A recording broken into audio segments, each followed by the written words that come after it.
त्या संदर्भात रेल्वेमध्ये मला ऐकून रेल्वेमध्ये जसं पाकिट मारलं तसं त्या पद्धतीने घडी खेचून घेऊन गेले आणि पाकिट मार केलेली आहे. डॉक्टर जितेंद्र आव्हाड यांना जनाची नाही तरी मनाची लाज वाटली पाहिजे. आत्मचिंतन त्यांनी करावं.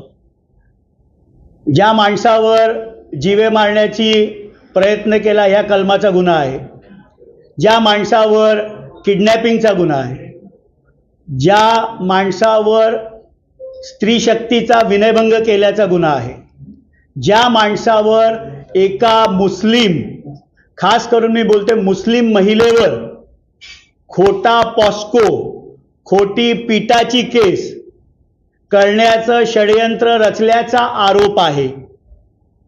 यांनी तरी दुसऱ्याला नावं ठेवू नयेत. आम्हीही त्यांना कुठल्या कुठल्या नावांनी बोलू शकतो, पण माझे ते संस्कार नाहीत. नवरात्रीचं मंगलमय पर्व चालू आहे.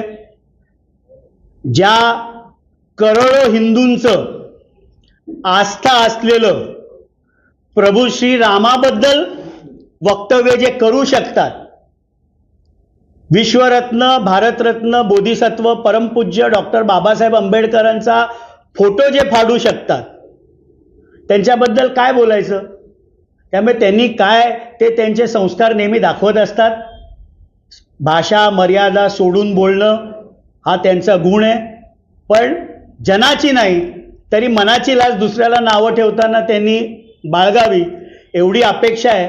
पण मला वाटत नाही ही अपेक्षा त्यांच्याकडनं ठेवली पाहिजे.